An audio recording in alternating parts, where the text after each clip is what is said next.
Assalamualaikum warahmatullahi wabarakatuh. Perkenalkan, nama saya Ahmad Yusuf Ramadan, NPM 2012-20006. Saya mahasiswa Manajemen Kewirausahaan semester 3. Pada kali ini saya akan membacakan mengenai materi dari salah satu mata kuliah kita, yaitu Manajemen Komunikasi, yang dosennya itu Pak Fauzan. Nah, materi kali ini membahas mengenai manajemen komunikasi itu sendiri. Kita masuk ke pengertian manajemen komunikasi. Nah, manajemen komunikasi pada dasarnya adalah suatu perpaduan ilmu komunikasi dengan teori manajemen untuk bisa diterapkan dalam berbagai latar tempat belakang suatu komunikasi. Nah, manajemen komunikasi juga bisa diartikan sebagai suatu perencanaan yang sistematis, penerapan, pemantauan, serta revisi dari seluruh saluran komunikasi dalam suatu perusahaan maupun organisasi. Sekarang kita masuk ke manajemen komunikasi berdasarkan para ahli. Nah, saya ambil contoh di sini yaitu Michael Kay. Michael Kay menjelaskan bahwa manajemen komunikasi adalah suatu proses pengelolaan komunikasi antar individu dalam berbagai hal yang berhubungan dengan komunikasi, seperti komunikasi kelompok, komunikasi massa, dan komunikasi interpersonal. Nah, fungsi dan manfaat manajemen komunikasi itu terdiri dari manajemen komunikasi yang bisa sebagai kendali, kemudian sebagai motivasi, sebagai bentuk pengungkapan emosional, kemudian sebagai alat penyampaian informasi. Kemudian tujuan manajemen komunikasi.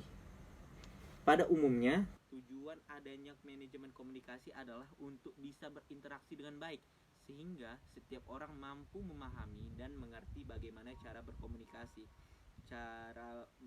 dengan orang lain, dengan orang lain lah khususnya.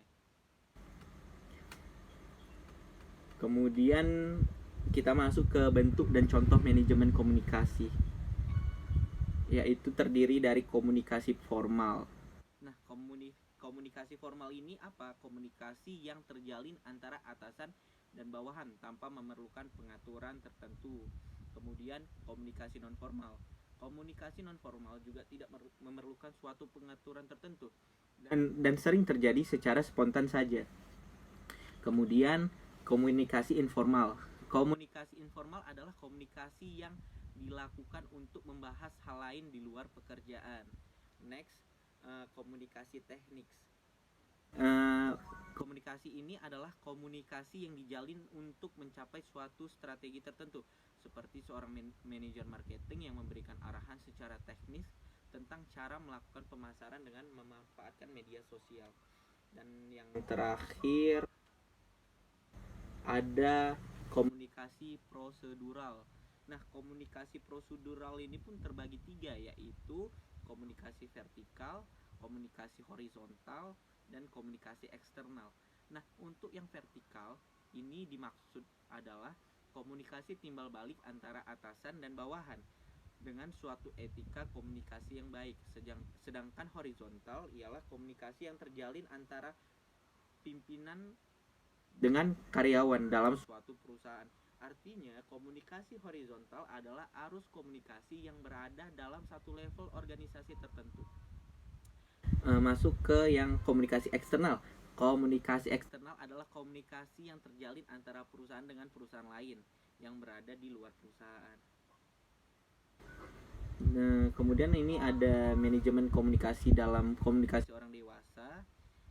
Ini menurut Michael Kay dalam bukunya yang berjudul Communication Management menjelaskan bahwa terdapat model komunikasi pada orang dewasa yang sering dianalogikan dengan Russian Matoshka dolls.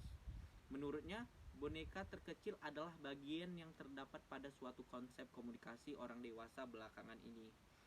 Bagian ini akan menggambarkan suatu self, mengerti dan memahami diri adalah tahapan yang sangat penting dalam meraih suatu self management yang efektif.